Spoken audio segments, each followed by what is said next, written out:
I'm going to go outside so that it's a little quieter. Give it a run. This works. All right. A little greener.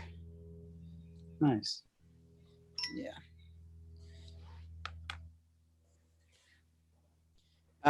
Ben, I didn't tell you the other day, but when you're muted. Oh, there you are. All right. Good now. Am I good? Yeah, you're good now. Yeah. All right.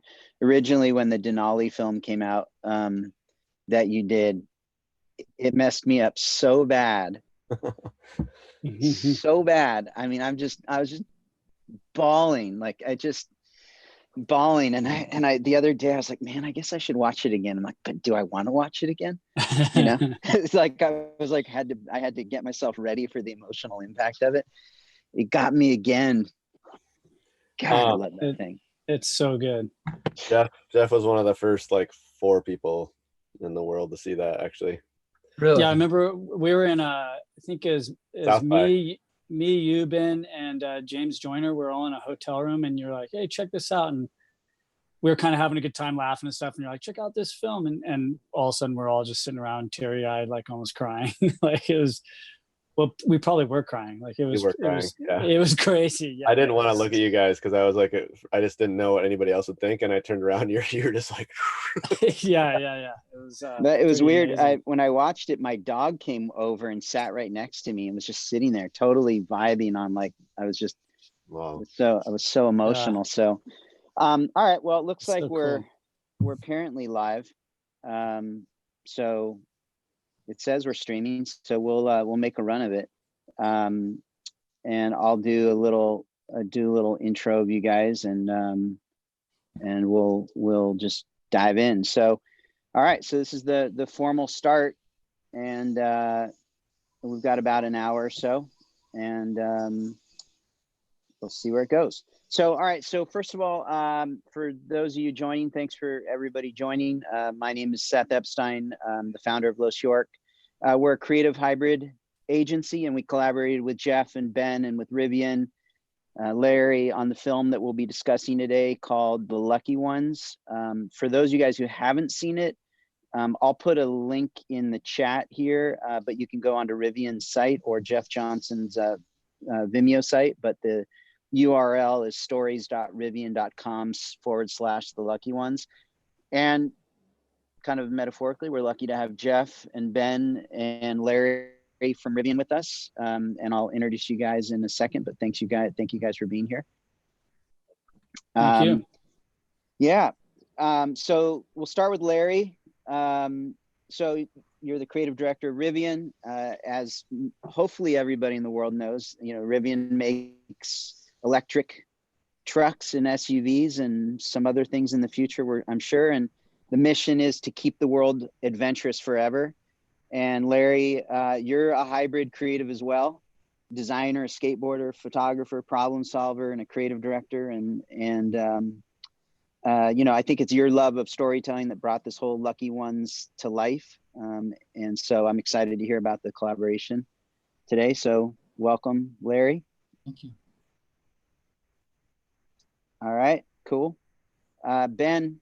So Ben, you know, the interesting thing about the introduction I'm going to make is like I could swap either Ben or Jeff's introduction and it would apply to you guys, which is really cool because you're both photographers, you're both filmmakers, you're both watermen, you're both climbers, you're both adventurers, you're both storytellers. You both have worked with Patagonia. You both are known within the adventure universe. And then, you know, for those, I know many people are familiar with you, Ben, but we were just sharing that, you know, one of my favorite things you've made was your film about Denali, your dog. And now there's a book that you have, and it's called Denali, A Man, a Dog, and the Friendship of a Lifetime. And that released this year. And you're up in Oregon and got to make this film and talk about how, you know, cancer has shifted your worldview. And I'm excited to talk to you about that.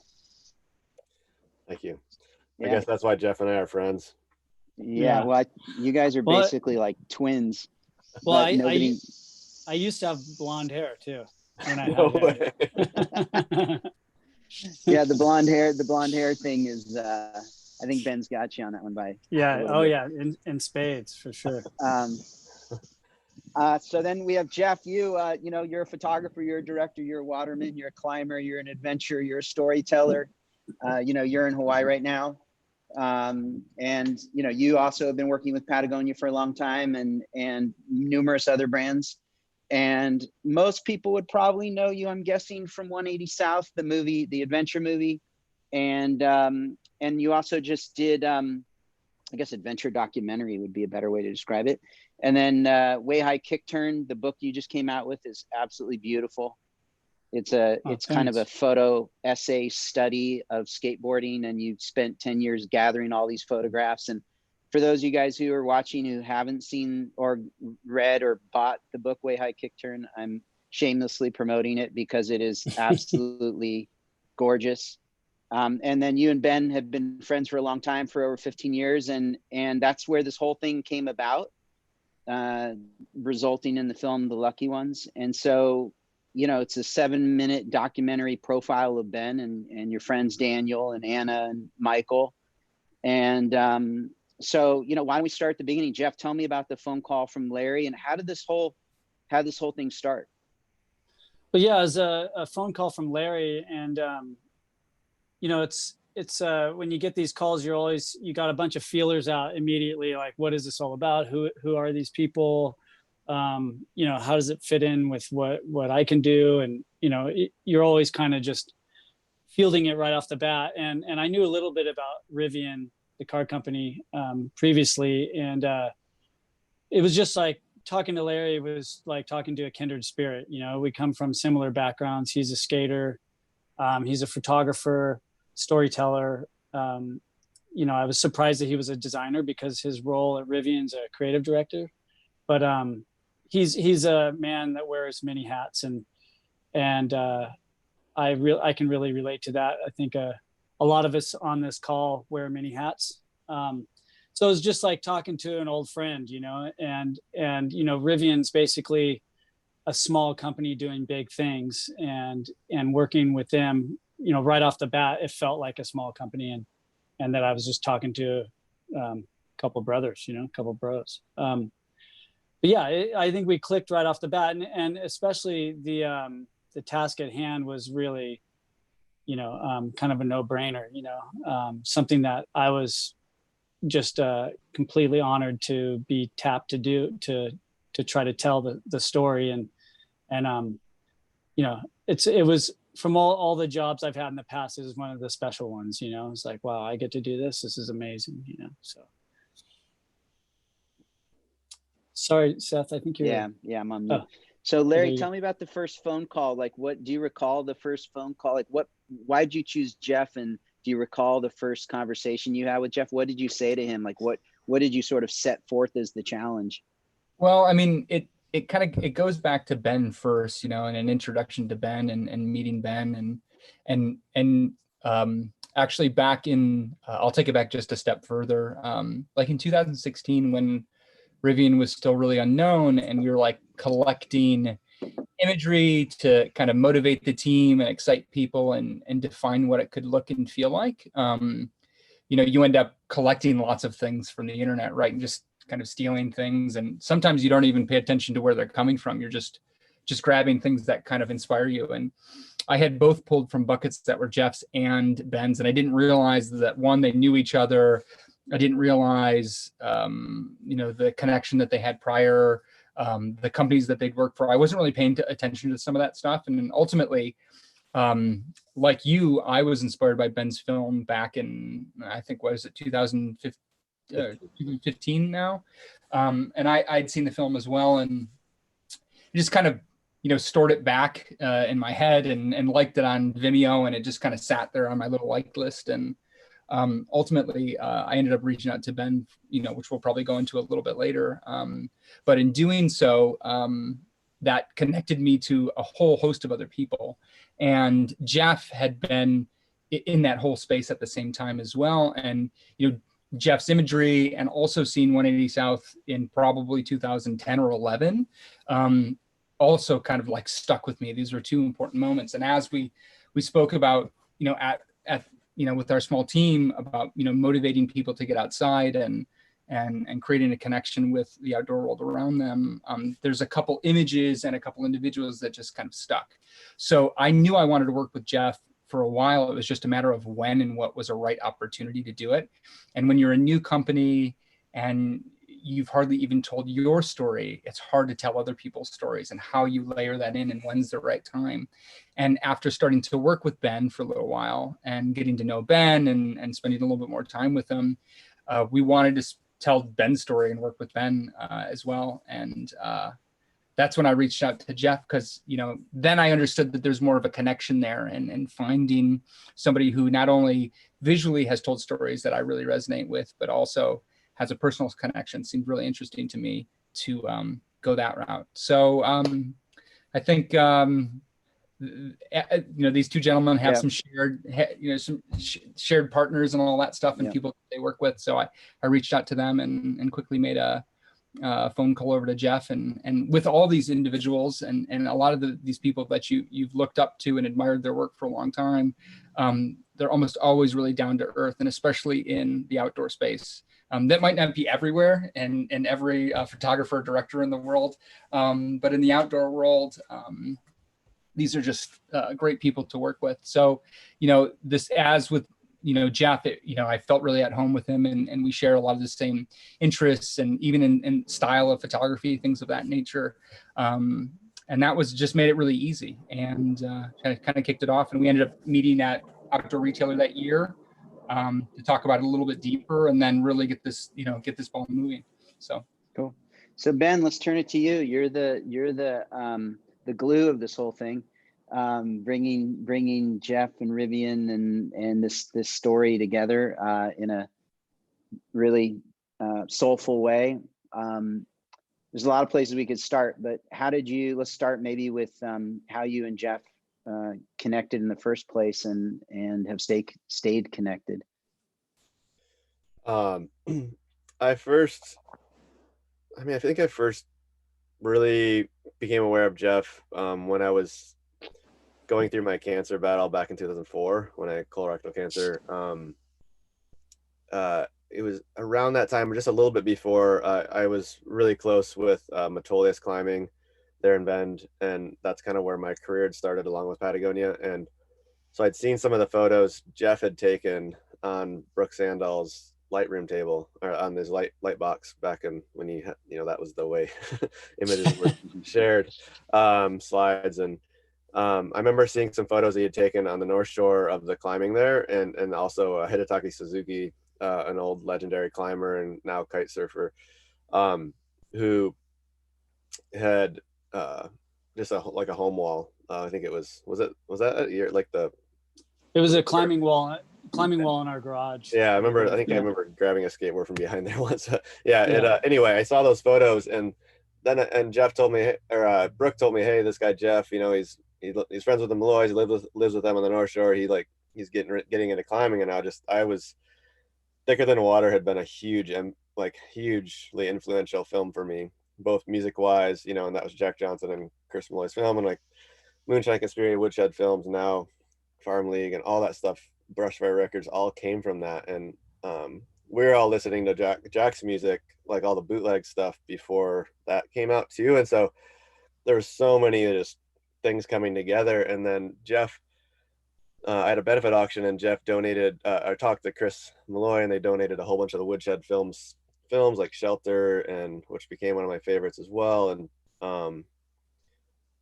Thicker, and all that stuff kind of went to my little auction to help pay for my bills. But then a couple months later, I get this note from someone, I don't even remember who sent it to me. Somebody at Patagonia said that, Jeff and Keith Malloy were coming to Bend, where I live, to meet up with Jerry Lopez and start this biodiesel veggie fueled adventure called Bend to Baja.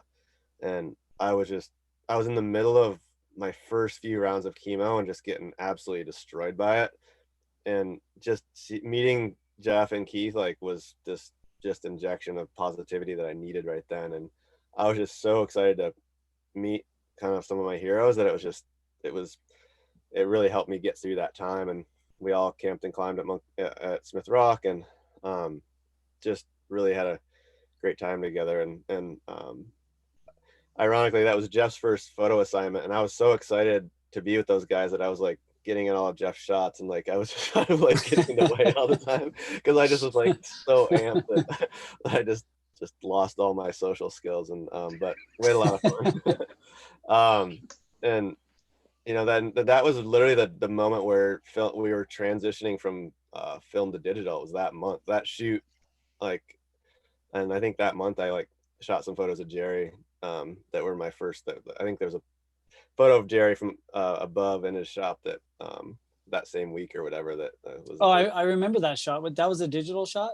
Yeah, that was my wow, I didn't first know published digital image. It was an ad in Yeah. Surfer's Journal for Patagonia. Yeah, that was great. That was great. Yeah. I climbed up in his Jerry's rafters. He's like, bro, nobody's ever been up there before. And it was like, you know, 3 inches of, you know, surfboard foam dust up there. And I was just like gagging up there. But I brought all this like, you know, tungsten film and all this stuff, trying to figure out how to shoot in the dark, basically. And I had the 1DS, or one of the first cameras. Mm-hmm. Yeah. And I was like, let me see if this thing will work. And I mean, there's no shadow detail whatsoever, but at the same time, I've printed those photos for a lot of shows, and it's like working with an iPhone photo because it's so old. So old. But anyway, that's where it all started. We just like got to know each other, and then well, that was an interesting time because, you know, I had obviously heard about you and what you were going through beforehand, you know, with the films that we sent you for the auction and all that. Yeah. But I didn't know really the details at all. And when we ran into you up there and hung out for, I don't know, it was like 4 days or something like that, you know, you had your chemo port, you know, I could see your chemo port in your chest, your upper left-hand chest, I think it was, and just protruding below the skin. But other than that, you looked fine. You know, like I joked the other day saying that you even climbed chain reaction, which is like, what is that, 12C or something like that? Yeah. It's hard, you know? And I was like, well, the guy's going through cancer and he's climbing 12C. So I didn't really, you know, we didn't really talk about it much. And you know, the rest is kind of history, but it's interesting that I didn't really know the whole ordeal until I just read your book. You know, I've known you for 15 years or 20 years, 15 years, I guess. And, you know, cancer is one of those things you just don't talk about. You know, it's not a easily talked about, you know, subject. So it was interesting to read your book so many years later and really see and feel what you were going through at the time that I first met you, you know, where I had no idea at the time. I just knew, okay, he's battling with cancer. That's gotta be rough, you know, but yeah, it's great to finally see your whole story, you know, or hear that, you know, read the whole story, you know. Ben, can you talk about the book and sort of tell people a little bit about it since it just came out? Yeah, it kind of just, the timeline is sort of Denali's lifespan, and Denali was my dog. I got him in my mid-20s, and he was with me till the end of my, you know, 30th decade. And he just been with me through so much that the film obviously came out and had a lot of, you know, I think I've estimated about 20 million people have seen that now, and it's definitely had a lot of impact that was unexpected. And I realized with that film and all the questions I'd gotten about it and people that had resonated, I realized if there was a lot deeper story there. But also I'd lost several friends to colon cancer who are younger and under the age of 40, and I just really wanted to share more about what it was like to go through, you know, like an ordeal like that in my late 20s. And also just, I mean, I'd posted a few things on social media that made me realize how important it was to be open about that. And I remember how alone I'd felt during those experiences. And I told myself that the only reason I would write this is if it could help others, and if there was a relatability to it that could be universal. And that's when the film actually was unlocked too. The film took a few years to make because it couldn't find an editing style that worked, because it wasn't personal enough. So I realized I needed to tell my whole story. And the first person I called when I got, you know, kind of had the opportunity to possibly write the book was John Krakauer, because he was the only person I knew who was a published author in our space. And he kind of pointed me in the direction to his editor and a few others that really helped me a lot. And it was a 4-year ordeal to write the book, and it was really very vulnerable. I kept joking for the first few months of this year that I had a vulnerability hangover. And I kind of been writing a book is a pretty solitary experience. It's not very social. Nobody can help you with that. I mean, other than your editors. I just kind of come out of that space and published it when all this, stuff with that's going on right now happened. So it's been an interesting transition for sure. But the feedback from that and the feedback from this film, and like realizing how if you do share vulnerable stories and are able to open up, it really can make an impact. And I've been blown away by just the details that people have related to. That it's so often we feel like we're the only ones going through something, and in sharing a more personal story, I've realized how we're all in this together. It's a very, we all go through the same emotions and anxieties and just feelings of, fear and doubt. And so it's been really cool to see it kind of take on a life of its own out there. Hello? Yep, I'm here. It's funny. I'm moving around trying to get a good internet signal, but I think it may be a useless journey. I keep moving, my signals keep going in and out. My kids are completely like in full gaming mode or something. Oh yeah, that's right. Well, I mean, I think that's one of the things about the film that I thought was really interesting. One of the conversations I know that Larry, you had, and Jeff, you had, and was central to this film is the title, The Lucky Ones. Maybe Jeff, if you could share a little bit about the title and how that sort of struck you, and then we'll work backwards into the film itself a little bit. Sure. The title of the film is, obviously a quote from Ben quoting somebody in the voiceover in the film, and it's one of the, it's kind of the real hook of the film, I feel, The Lucky Ones, because of what how he's talking about that. But I did have some reservations calling it that, because it sounds, you see these pictures of all these good looking people on surfboards and they're just enjoying themselves, and you're like, we're the lucky ones, like it just seemed a little almost too much. So I had some reservations calling it The Lucky Ones, because right off the bat you're like, what, oh, the lucky ones, that's just me being probably oversensitive to it. But it's just, it's a little thing that Ben told me while we were on the trip that really resonated, and I thought it was super powerful, and I think it works well in the film. If anybody out there hasn't seen the film, I don't want to blow it for you, but yeah, it just kind of worked. I like the title in that way, because it conjures up something that you're not expecting when you're saying, when you're thinking about the lucky ones, and then you talk, it's about a guy who's battled through colon cancer. How could you be so lucky? But when you see the film, you know why. But yeah, and I think that's, I think maybe Ben or Larry might have a comment on that too. We didn't have that title. It wasn't even a working title or anything. I think that title came up probably, really late in the game, probably right before we finished the film. We didn't even have a working title before that, so unless I'm wrong, Larry, we didn't have a working title of that, did we? No, not really. I mean, it was just, after we sat and went through all the voiceover with Ben, and you pull out these couple lines here and there that are really impactful, and they have a lot of meaning. And then of course, working with the editor Dana, and finding that right spot to really make that thing be super impactful and stick with you. And just like Ben's last film, obviously, like that hit at the end, the music when it comes in and Denali is where it gets you, and so many parts, it's just like, so great to see that. And yeah, so it wasn't early on, it came late, but super meaningful. Yeah.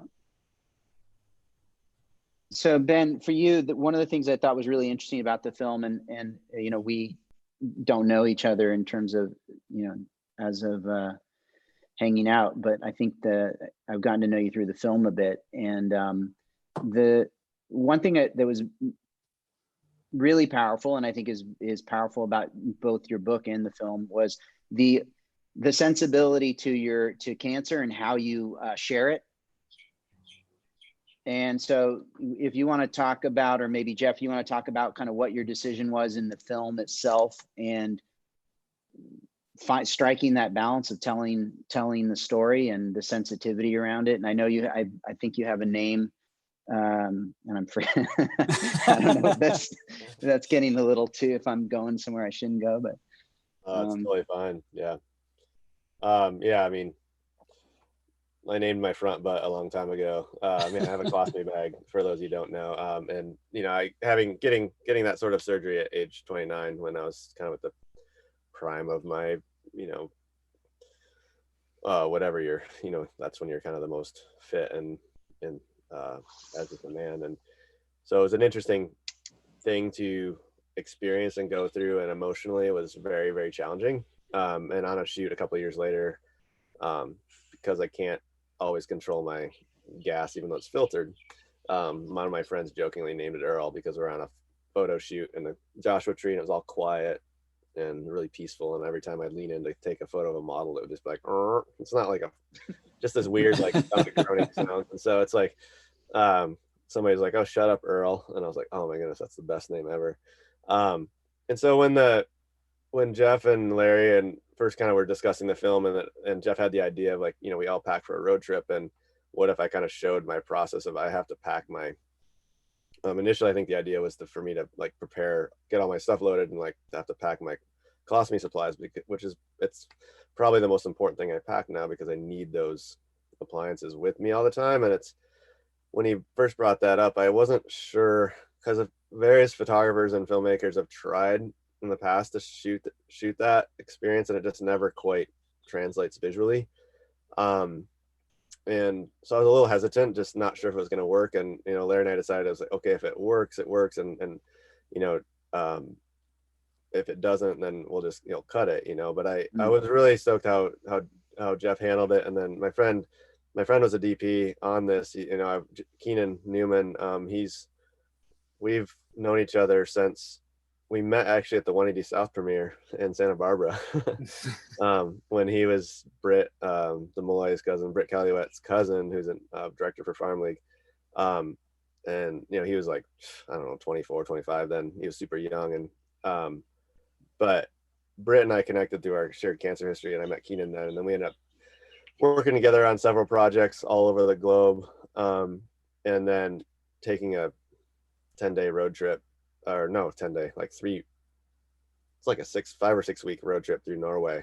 So I know Keenan really well, so I had the utmost trust for him behind the camera. And when I like showed myself, changing some of my gear around, for Earl, I felt really comfortable, and how he shot it was so tasteful, and how it was edited, and again, like Dana Shaw is another, he was actually the editor for Keenan and Britt back at High Low Film way back in the day when they were making fashion stuff for like Levi's and stuff. And so I met Dana a long time ago, and he's edited several films for me, including one of them, which was Off Season, which Daniel Norris, who's for those of you who don't know, he's a major league pitcher for the Tigers, and he's one of the guys that joined us on that trip. And when the trip got delayed a little bit, it was so cool to have.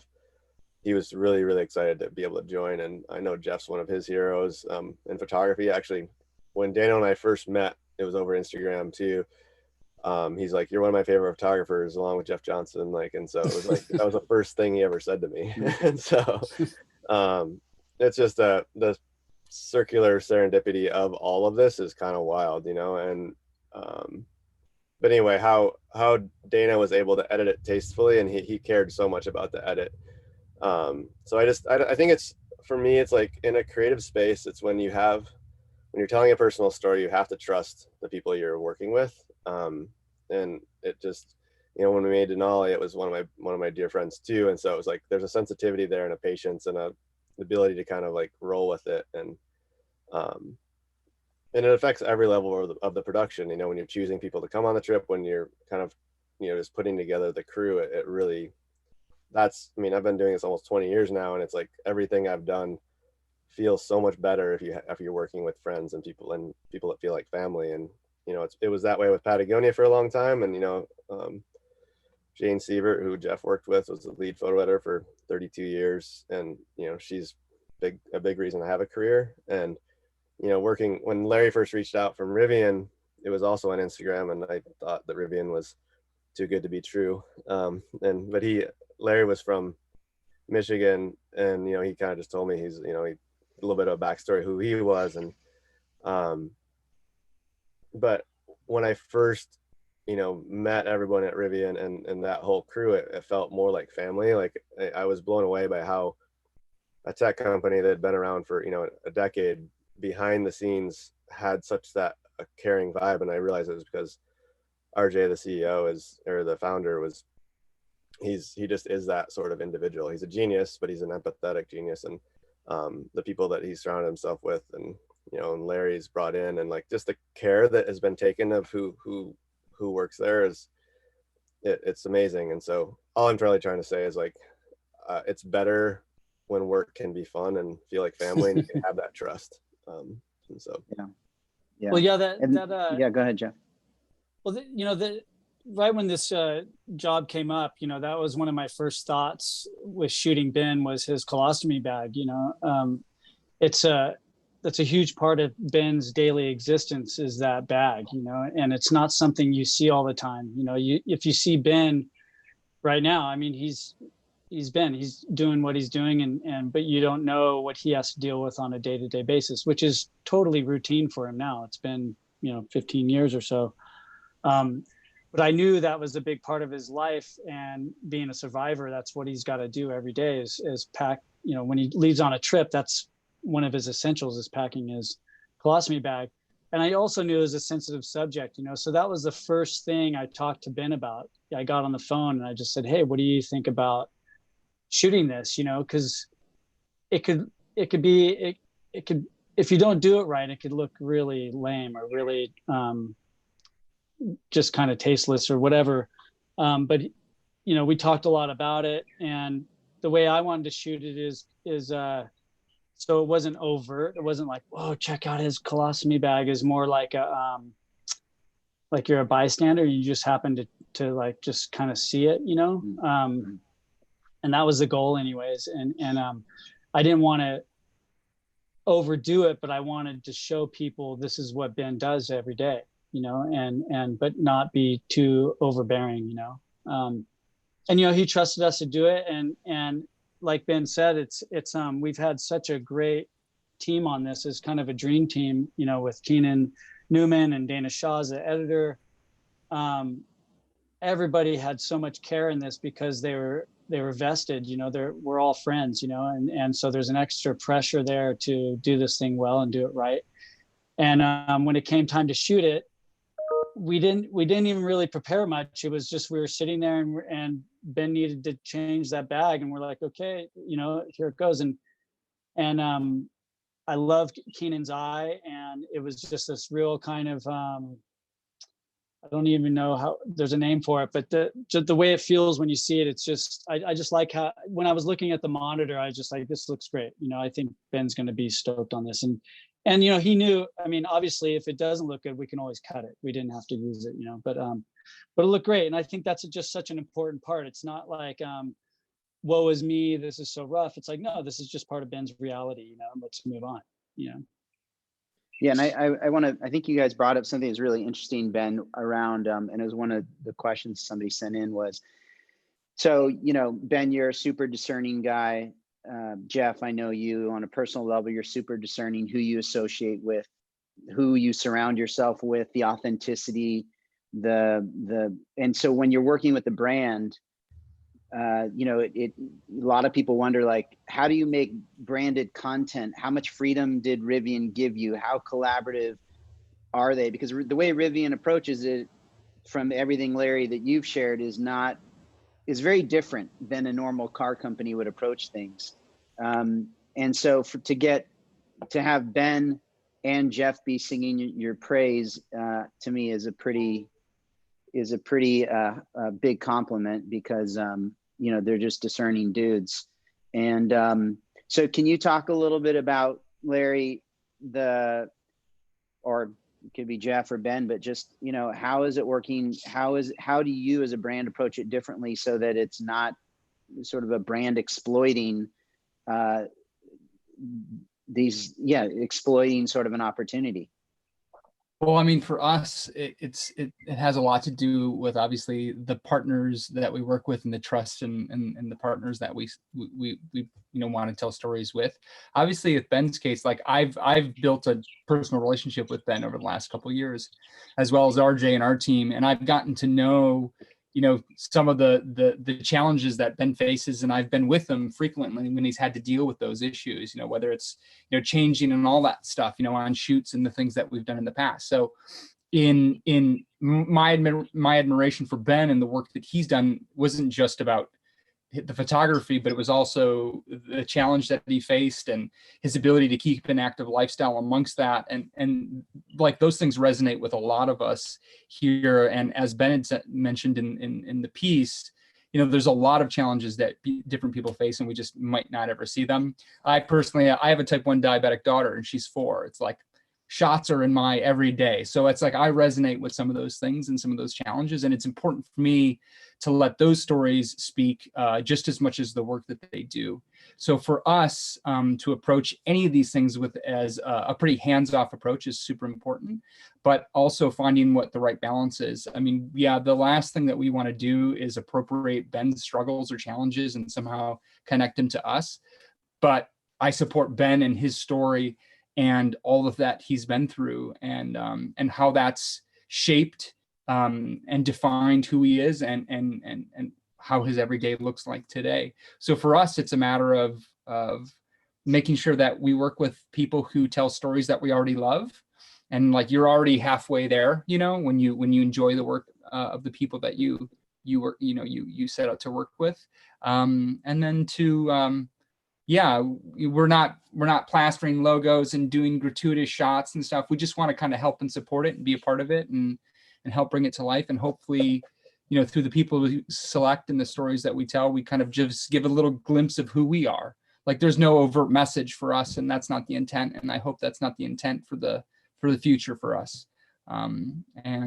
This is hopefully just the start of our ability to do this. You know, we're really at the beginning in many ways, and it's an exciting opportunity just to be able to work with you know, both Ben and Jeff. So Jeff, for you, did you have any reservations? You know, the phone rings, it's Rivian, it's a car company.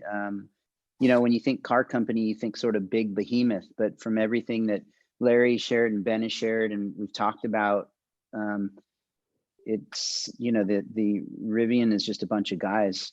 You know, yeah. There's lots of girls too. There's lots of women too. Yeah, a bunch of people, a bunch of good human beings. Thank you. There's a lot. There's like when Rivian. I'll a quick point. When Rivian started, or when I came to the company, there was less than 20 people, and that was about 5 years ago. And there's a little over 2,000 right now. So it's been exponential growth.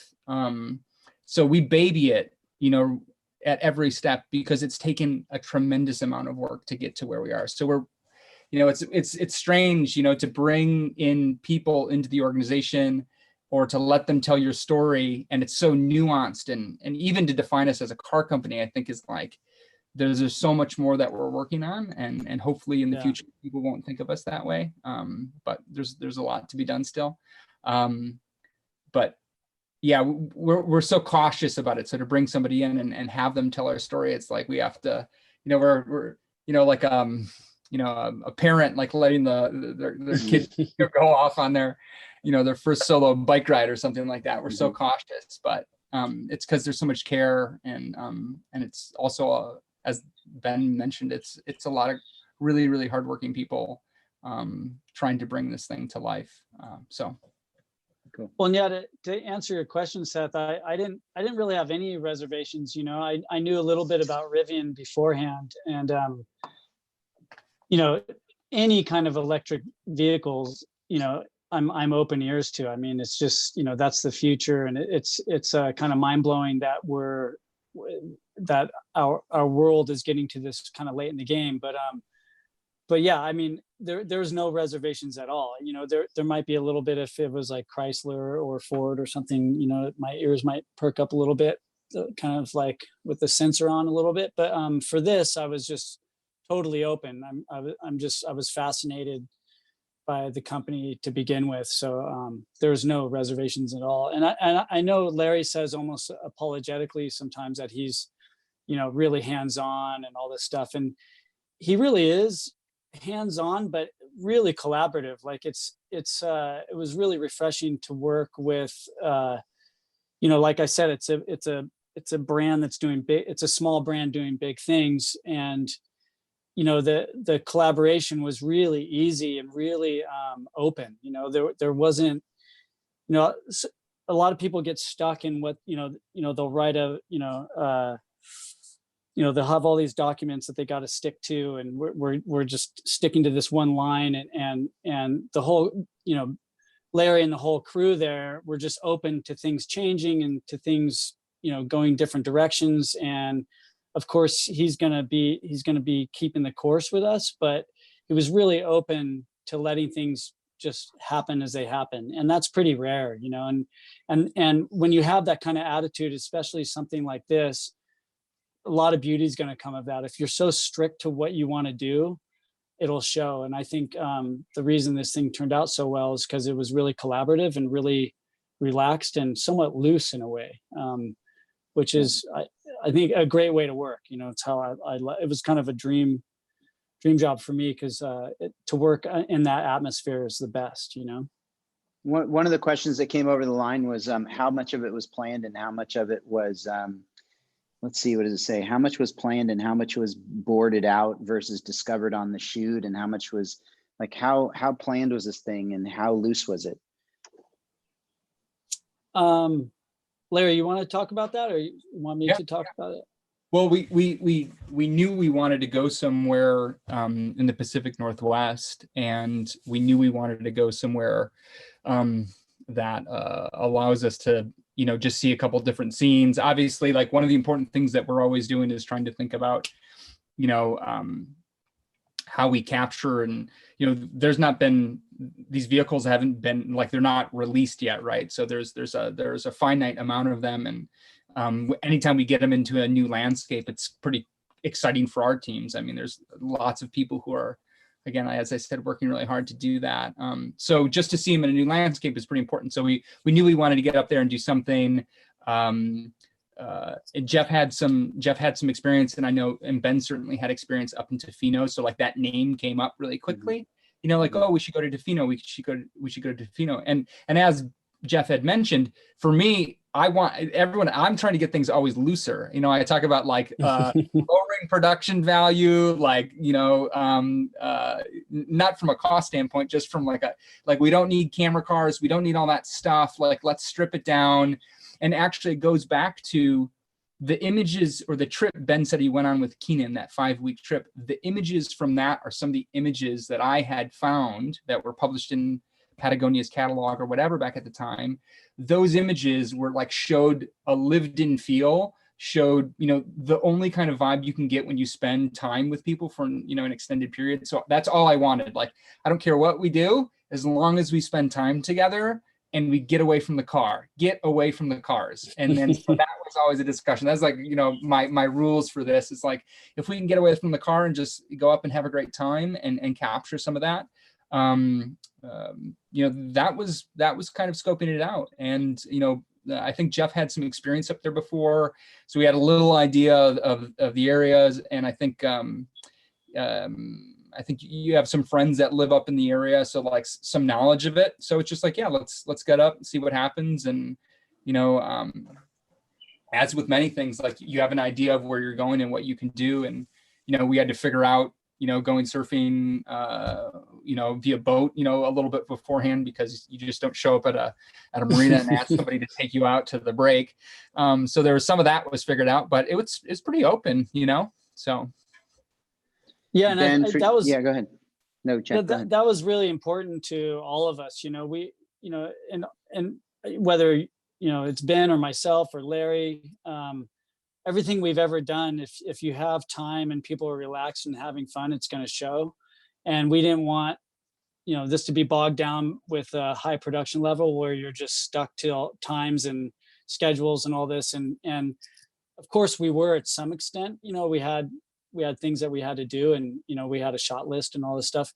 But the most important thing was to have a little bit of time for people to relax and have fun, like to go bouldering and just hang out, go surfing and hang on the boat, and because that's really when you're going to get the feel of the whole film. If everybody's stressed and it's so stringent, like it's going to show in the film. So I think that was agreed upon all throughout, is that, hey, let's get up there.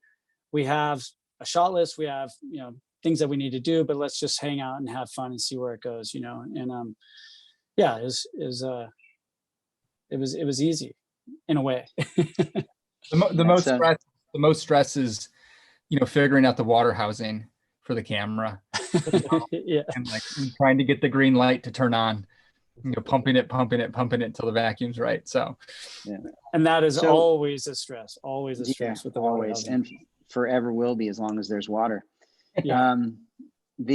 So one of the things I think that the reason, Ben and Jeff, you guys have resonated, I think, so deeply in culture. I think Instagram being part of the engine helping to promote photography, and has been obviously a nice engine. And so, I was thinking about, like, what are the questions I would want to ask you guys on a personal level, and so it's for you, Ben, first, and then for Jeff. But why have you chosen such, and how have you been able to live such an unorthodox life? I think you're in your bus right now, or the van, and you're building the house, and like, you've really, both you and Jeff have slept in cars probably more, and vans in more strange places. I have seen more pictures of Jeff sleeping in Yosemite and in the desert, and you guys are just so comfortable, and you both have chosen very unorthodox lives, and I think that's what people yearn for, is the things that you guys do, the way you live, the fact that you are true watermen, the fact that you have structured your entire existence. You're both of you guys, Ben, you in Oregon, Jeff, you're in Hawaii, but you've structured your entire existence around lifestyle, and why and how have you structured this unorthodox life? Why have you chosen the unorthodox life? I mean, I think, yeah, I mean, it's kind of ironic that the whole, when I lived in my van the first time, for 3 or 4 years, it was simply a means to an end. So many photographers and creatives and just dirtbags, frankly, climbers and surfers have just lived in their rigs just to be able to save money to do what they love. And I had bought a camera, but I didn't really know I was going to be a photographer. It wasn't something I was trained for. I was just documenting the things that I was doing, and kind of was figuring out my life again. And so I lived in the back of my Subaru, and then the back of in a van for almost 4 years, the first round, until I got sick, and then I stayed with friends and lived in a house. But now here I am again, living in my van, mostly because I decided to move to a place that I truly loved. It's a place that is really dear to me, and there's an incredible resource of not just recreation, it's the surf and everything else around here. But yesterday, or whenever it was, we had that pre-call when I totally lost track of time because I was spearfishing. I wasn't planning on going spearfishing that day, but the visibility was amazing, and there was no wind, so I just grabbed my gear and went and did that. And I came back in, and I was trying to take a pre-call with in a wetsuit, which was hilarious, but at the same time totally normal. And now living in my van, it was like a means to an end. I bought property here, and 2.5 years ago I'd already built out my van, but just so I could put more energy and resources and funds into the house, and to build my office and studio, and to build a place that's share with friends and to create a creative community. I realized that the only ways I'm going to be able to do that was to save money, and living in a van is a pretty great way of doing that, especially when you have a place to park. So it's really, I mean, it's just like you're saying about just being discerning. I feel like a guy asked me in a book reading not too long ago at a Patagonia store, like, was like, how did a kid from small town Michigan get to know all the people and do the things you've done? And I was like, it's been 20 years of just moving towards things that feel right and feel feel good and feel like they're meaningful. And I'd climbed for 20 plus years, and frankly my fingers started aching a lot, just, and I just was kind of tired of my fingers out, joints always hurting, my elbows always hurting. And so I surf in the water and the ocean always has fascinated me and meant a lot to me. So being able to live near there and like just put my energy into that, because I knew that that was something that felt better for my body, but also was when the Denali film came out and it went crazy online and all that attention, I wanted to go somewhere where I had space and ability to think. And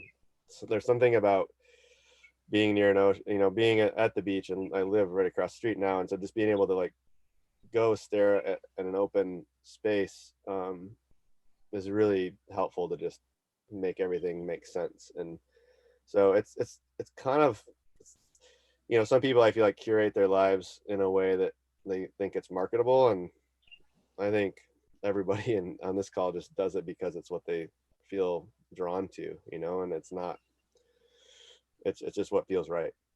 And the same with the friends. And I just really quick to go back to the previous question of, what was planned, what wasn't. It's like when you bring people together, and who we decided to bring on the trip, it's like Michael was, one of my really close buddies here that I've surfed with for years, and he lives, I surfed with him today, and it's it's like part of my everyday routine. And like Anna has stayed here a lot, and no, I've known her I just knew everybody's gonna be really chill. And those scenes with Daniel and I in the water, I mean, the waves were in the film were terrible. There was like, they were like 2 foot, but like no power. I kept joking because I grew up in the Great Lakes, that it was like a Great Lakes wave.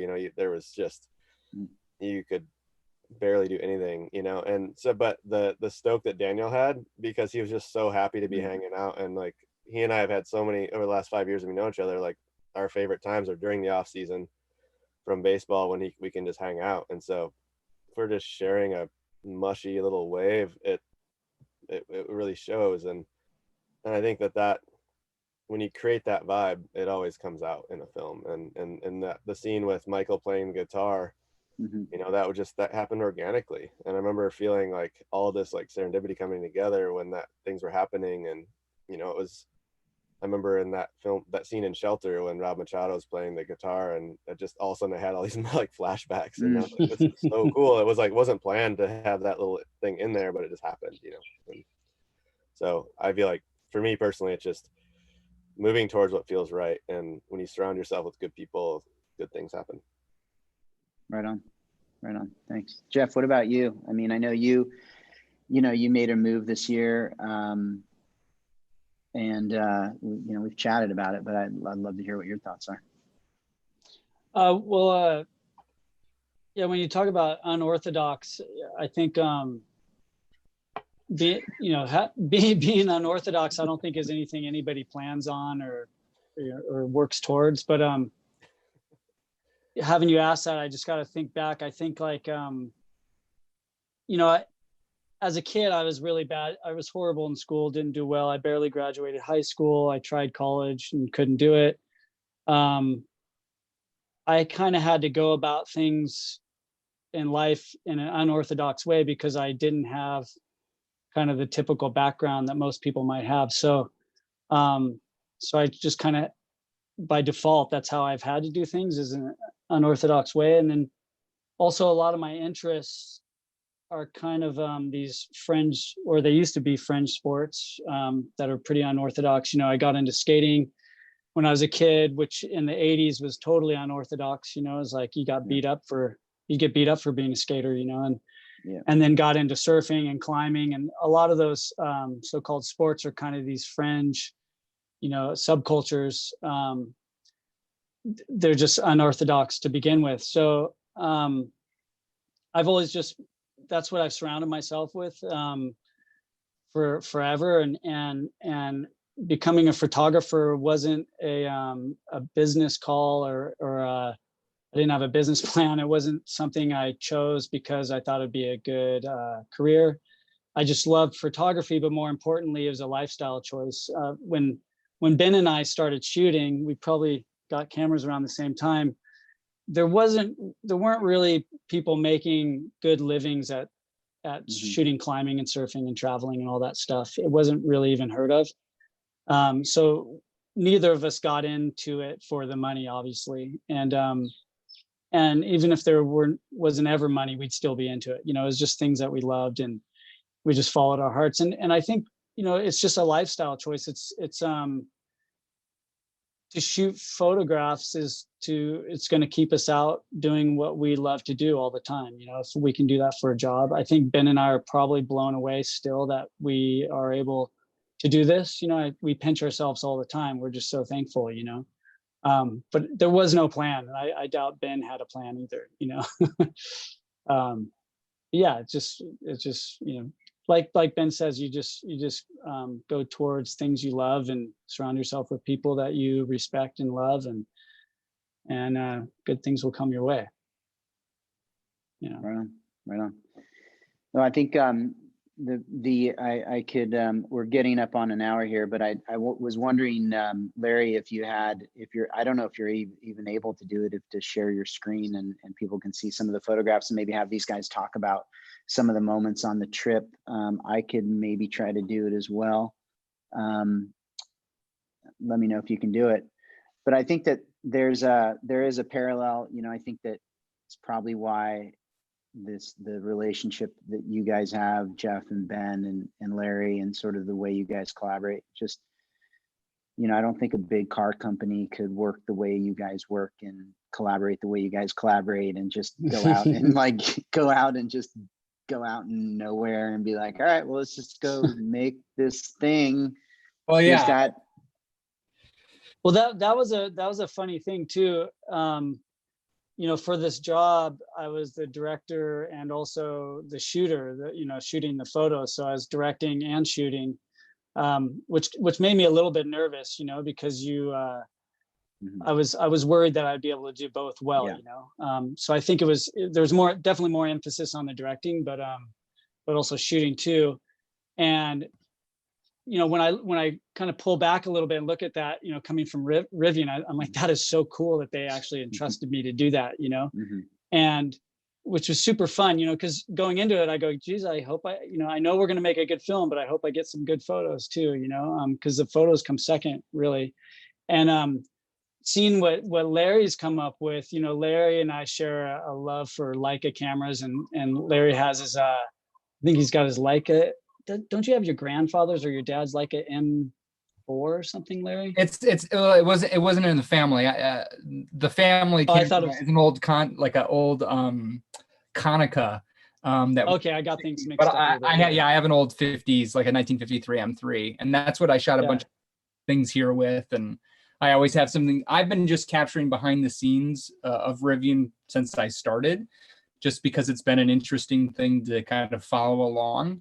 And then since I have a love for what these guys do and in what I do as well, so it's always just fun for me to capture the behind the scenes moments that these things are happening. So I've got a bulk images here that I shot. Well, yeah, that's what was so cool. Now looking at all your photos is you have this car company, Rivian, that their creative director is shooting these photos. Perfect. And they're all film. You barely even knew that Larry was shooting. And then now that the project's over, I'm seeing what Larry has, and it's just so cool. And it's so cool to see that Rivian's actually using these, on their websites and on Instagram and stuff. And they're all filmed. So we're not seeing them as they happen.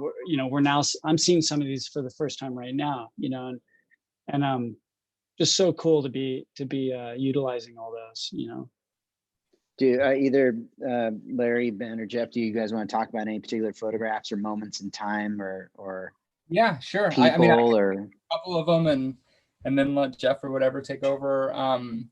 Obviously Anna, you know, one of the crew that was out there with us. And this is, yeah, you know, the cold evening. It looks warm, but it's actually a lot colder than it looks. I think it was like 35 degrees, but it looks like a great, you know, nice warm day, and probably emblematic of the Pacific Northwest and Tofino in that area. Wait, can I chime in right there? Can you go back to that slide? This is so cool to see this. You know, Anna, the year prior to this, I did a surf trip with Anna on the East Coast in the middle of winter. I think it was January or February when they were having those crazy storms and it was like 0 degrees out there.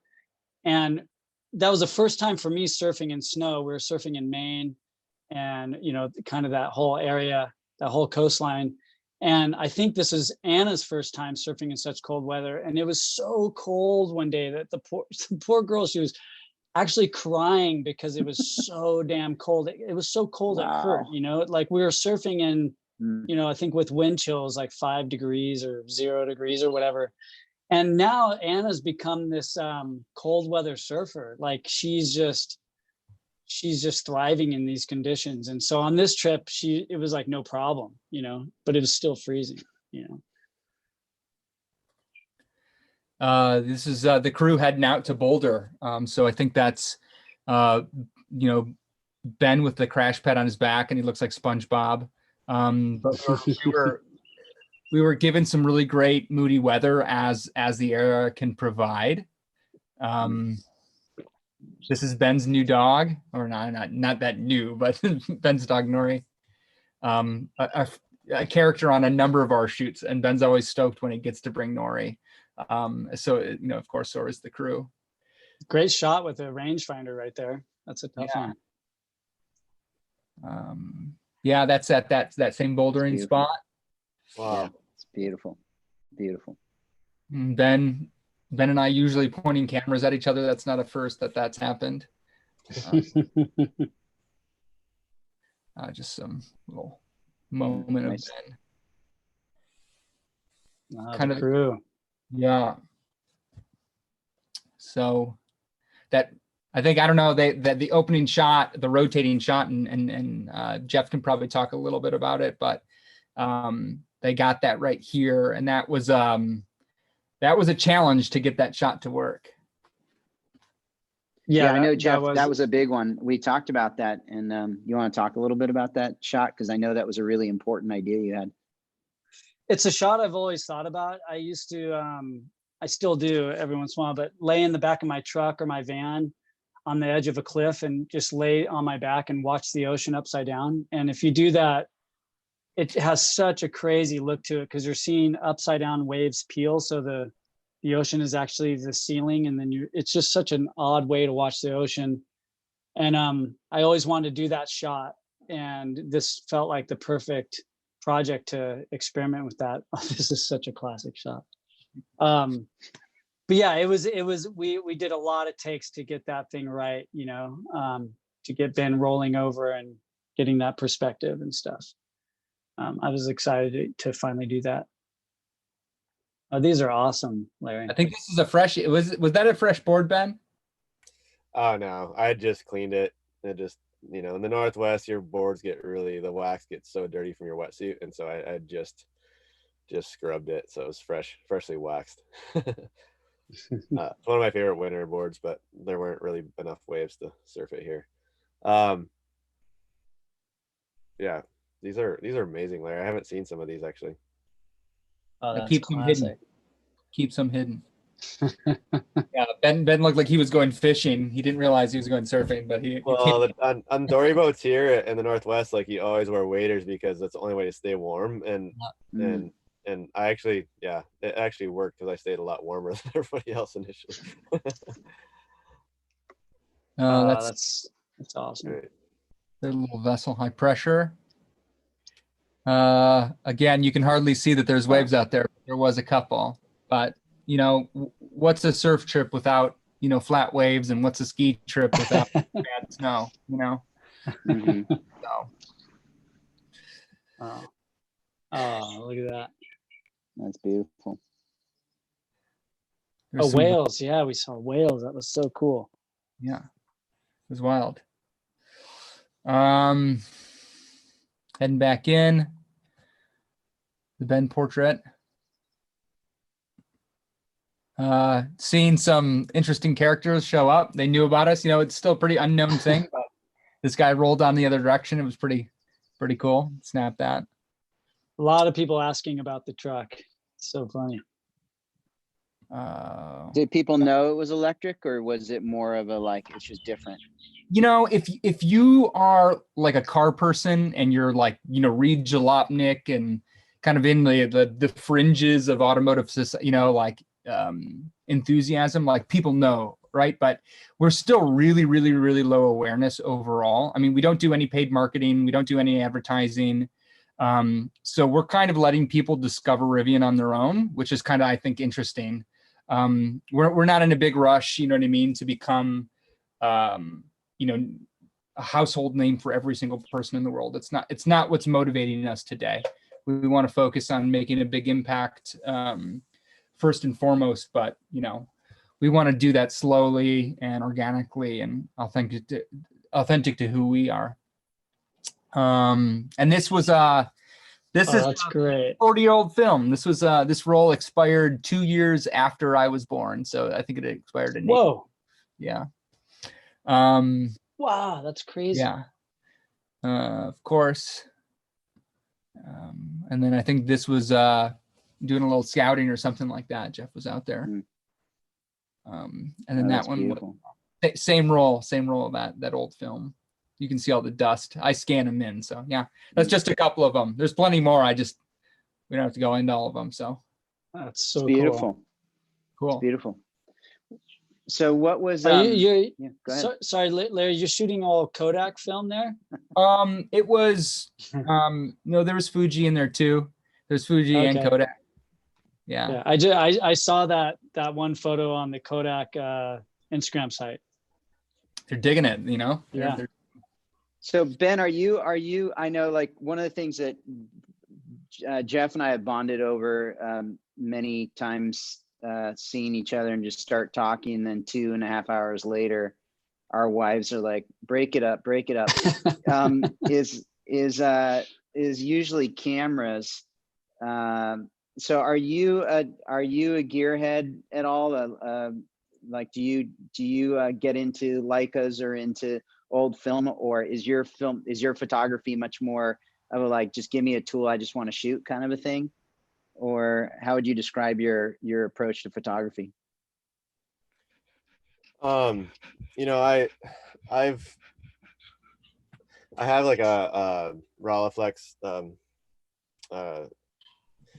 twin lens film camera that I really, really love. And there was a long time there where I was super, super into Polaroids, and you know, after they were the SX70 and a bunch of the, you know, more medium format style cameras. But honestly, I kind of go back and forth. You know, while I was writing the book, I just didn't have time to deal with, you know, scanning film and doing all that stuff. So I kind of took a little bit of a break. But I mean, I'm on the Sony team, and I really, really, I love mirrorless because they're a lot of reasons, but those cameras are smaller, and I know enough about what my cameras are to get them done, but I also just, it's also a tool. I feel like for me, cameras, they need to work really well and get out of the way. I just don't want to be tinkering with them and thinking about it.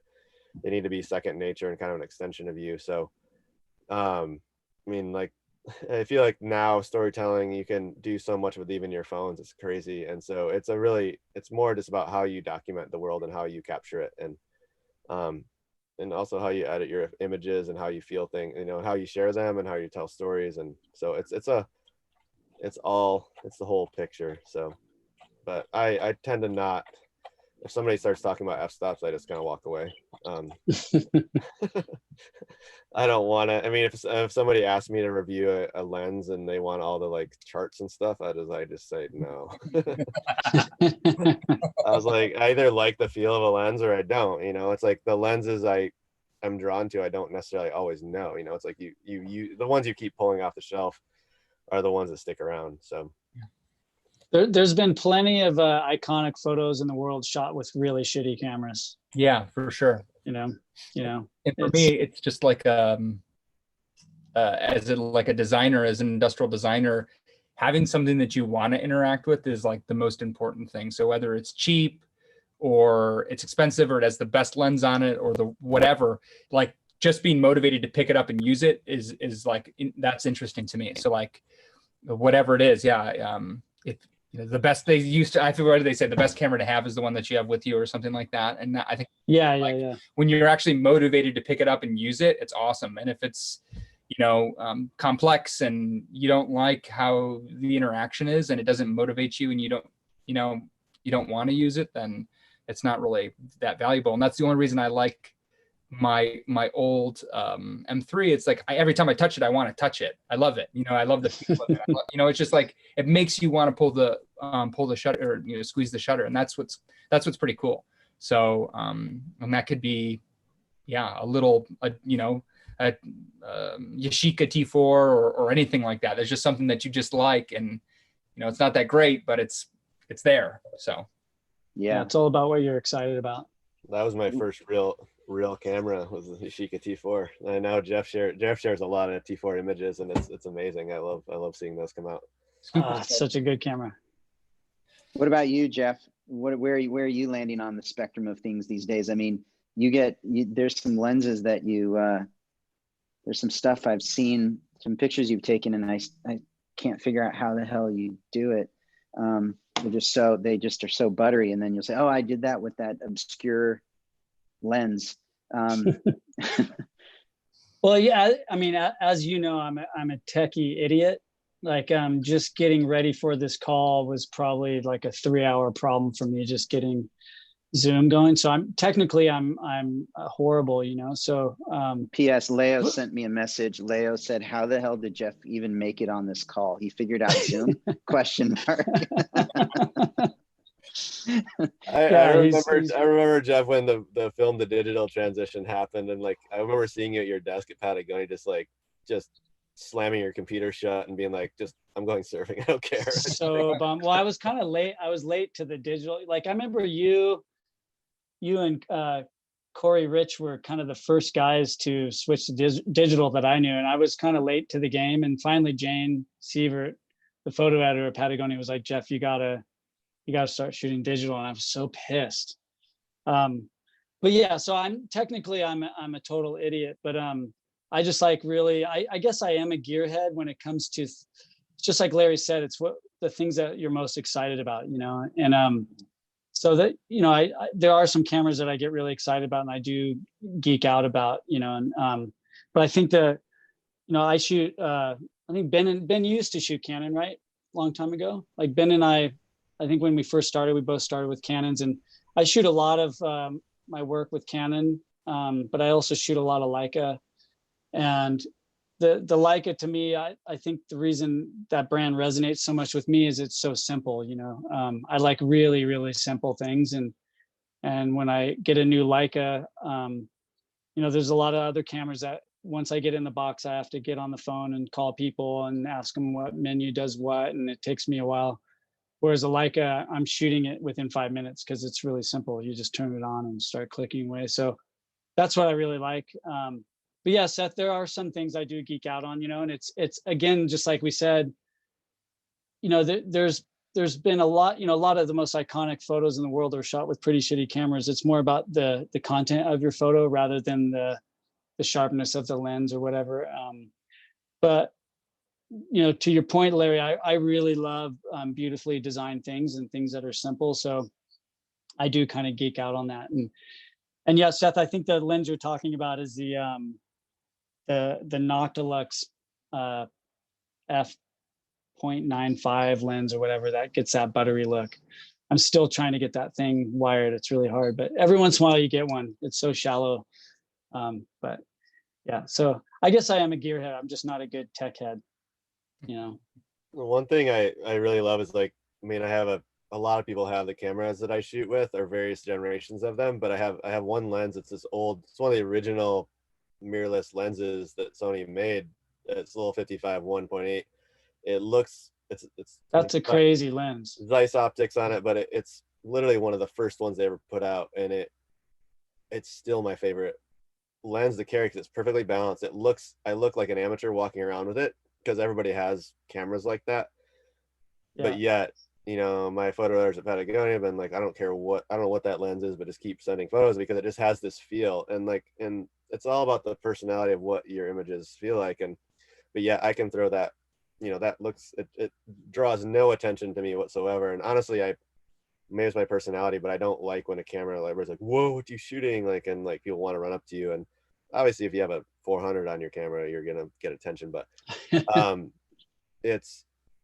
I like kind of being able to slip into the shadows and like be an observer of a scene and be a fly on the wall. And that's, I mean, Jeff and I both know that shooting for Patagonia, that's kind of how the style of the images, and that's something that Larry's always been really drawn to, is like that, you know, there's no way to create authenticity in a commercial setting. You have to bring people and experiences and scenes together. You can't just like manufacture a scene. And that's what we did for this film. It was like a real trip with real people, and you know, there had to be some parameters, but for the most part we tried to make it so everything could be in place so that the magic could happen. Yeah, exactly. The magic did happen. Cool. Well, I think it's been a great conversation. Is there anything, Larry, that you wanted to touch on, or Ben, do you feel like we missed, or Jeff, do you feel like we, maybe something we talked about in our other, pre-call conversation that we didn't touch on, or something about the film that we missed? I mean, we can just keep going. That's cool too. Well, Seth, maybe I'll call you right after this, and we can just keep on talking throughout the night, like we always do. Yeah, Monica will be then calling Kara and telling her to tell you to get off the phone. Cool. Well, I mean, I think for one of the things that I'm most pleased with, I think that comes through in the film. And again, if people haven't seen it, go to the Rivian page, go to stories. I think you have to navigate to the bottom of the web page to get to stories. But there's just so much soul in the film, and there's just a lot of heart. And I think, Ben, I feel like people will get to know you and your spirit and your story a little bit. And I think also the line, the lucky ones, is profound. It's a really profound, it's profound, and it's really meaningful, and it made a really big impression with me, and still is with me. And I actually think about that, literally, that line. So, congratulations on making a really beautiful film, and Rivian, and Larry for supporting it and making it happen. I think is really special. And I know, my company is honored to be a part of it in the way that we could, but it's a special, it's a really special film. Yeah, I just want to say thank you for the opportunity to work with you all, but also just to be able to share my story, and also do it in such a tasteful way that feels like it can reach people and also help people. But I think that in our current times, it's really relevant. The line you keep speaking about is really relevant to right now, because we don't realize that when we're in moments of crisis, but what that does for us is it strips everything else away, and we realize what we do have. And it's so easy to get caught up in anxiety of everything that's going on in the world, and all the fear, and there's a lot going on that we could focus on. But if we could focus on the things we can control, and the things that we have, and what we can, what we were grateful for, it really shifts us. And that's what cancer does, and also any type of crisis, and what we're going through right now. So I think the good thing to remember is that we're all in it together, and just if we think of someone, just reach out and say, hey, I'm thinking of you, because we all need that right now. Right on. Good point. Right on. Cool. Ben, Larry, any closing? Larry, Jeff, any closing thoughts, or any? Well, it's just great to get together and talk about it, and thanks to Jeff and Ben for helping make it happen, and it's meaningful to us, and it's important for somebody as a new company like for us to be able to work with amazing, talented people that share values and can ultimately kind of help shape the future of what we look like too, and that's super important. And so I appreciate it. So thank you guys.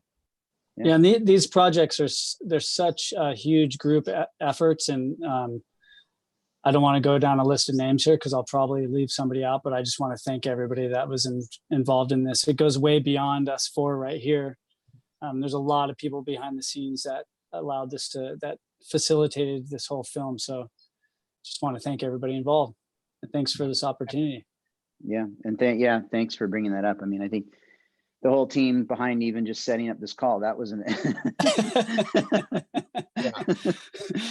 so no, but thanks to everybody who was involved, whether it was crew or coordination or production or something that nobody ever saw that you did that made the difference, which you're right, it is a huge making even little films is a huge effort with a lot of people, and a lot of people do it out of love and just wanting to be part of something. So I think this was a lot of people worked hard, and you can see it, particularly in the edit. There's so much soul in this thing. So and Ben, thanks for putting yourself, being allowed to show your you just share yourself, and it's really cool. And I think that I'm excited to read your book, and that's about to happen. And so what's next for you, Jeff, and what's next for you, Ben? Is there something next we should be looking out for? Go ahead, Ben.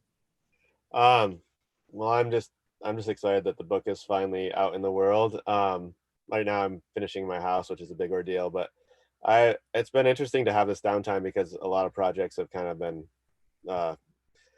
marinating, and it's really, really cool to see how a little bit of space can do that. So I'm just looking forward to honestly just getting back to telling stories and making photographs and doing all the things we love. And also just can't wait till the Rivians are on the road. One thing that I gotta mention is I wouldn't align myself with a car company if I didn't believe in them, but that should go without saying. But at the same time, these trucks are badass. they're finally vehicles that are actually speak to our outdoor community and the lifestyles we lead. And so it's like they're made with us in mind, which there's a lot of marketing towards us, but not true builds, and so it's just cool to see something that looks good as high performance, but also like really works, and being able to not feel weird about having my dog in the truck and all that stuff. So I'm looking forward to just getting through this period, and just hoping seeing all the creativity that comes out of it. It's been really wonderful to have this focus on community and seeing that. So. Yeah, right on. Jeff, what's next for you? I'm not sure. I had I think like a lot of us, there's a lot of projects that I have kind of that have been stalled out for the moment. Yeah. Which has been kind of nice. I've been going through my drives and taxes and doing a little cleaning house, and I've just been hanging with my wife and little girl, and trying to stay fit and healthy and super positive. And I think there's a lot of great things that's going to come of this. There's going to be a big silver lining, but it's been kind of nice. I mean, maybe we're spending too much time with our families, but but I'm enjoying it, and I'm just trying to stay super positive and just move forward, Right on. But who knows what's next? Hopefully some of these projects will continue once the dust settles a little bit. Larry, what's next for Rivian? Like, what should the fanboys or the fans or the followers or the people like me who do read those car blogs, what should we be looking out for? Well, there's a tremendous amount coming. we're getting a lot closer to production. So if you see the latest things that we're focused on and some of the content that we're making right now, it's mostly around production and getting to production and giving people a little bit more glimpse inside. I've always wanted to kind of bring people along for the journey. And right now we have a really great opportunity to do that. So we've been sharing a little bit more, and we've been quiet ultimately. You know, we've not really been too concerned about pushing too much out into the world, just doing the right things at the right time. And now we're sharing a little bit more, so people can look forward to learning a lot more over the next couple months. And then, you know, we're launching our configurator finally in the coming months, and then getting these things to the next level. So there's a lot of really crazy stuff and exciting things happening. And unfortunately, I have not gotten any more downtime through this.